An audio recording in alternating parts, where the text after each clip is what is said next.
Welcome to Smart Remarks. We're ticking off conservatives as just one of the many services we offer.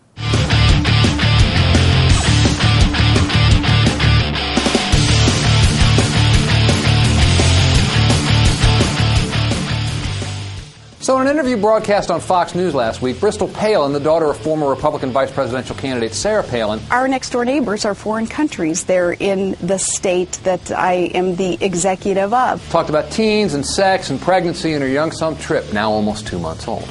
Palin, whose mother campaigned for the Alaska governor's seat on an abstinence platform, told Fox News' Greta Van Susteren that while everyone should be abstinent, quote, it's not realistic at all. It's more and more accepted now among kids my age. Now, I think Bristol Palin is absolutely correct, although I don't celebrate that fact. You know, I myself have 2 young kids, and I'm absolutely terrified at the prospect of raising them in this sexualized culture. Where you from? How's it going?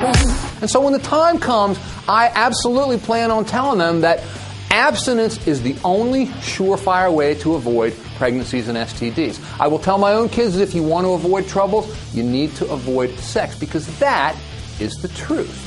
So I'm going to tell them this, and I hope they take it to heart. However, kids are kids. And so no matter how uncomfortable it might make me, as a parent, that's the reality. And as a parent, under no circumstances would I fail to tell them what to do if, in fact, they can't control their teenage urges. I'm sure it's going to be extremely uncomfortable to talk to them about things like contraceptives, but you know what? If it prevents my daughter from getting pregnant at a young age, if it prevents my son from getting an STD, then all my embarrassment is worth it. But I wonder about conservatives who continue to cling to this idea that abstinence-only education is the way to go. It's an approach that's been shown to be ineffective. Don't get me wrong, it is the ideal, but you might say that the difference between liberals and conservatives is that while liberals realize that the ideal is not always realistic, conservatives insist that it is, even when the evidence proves otherwise. I wonder about Sarah Palin herself. After this experience, does she still cling to the notion that abstinence-only education is an effective way to prevent teen pregnancies? Or is it not about that? Is this about the fact that that is the right policy to have, even if the right policy isn't effective?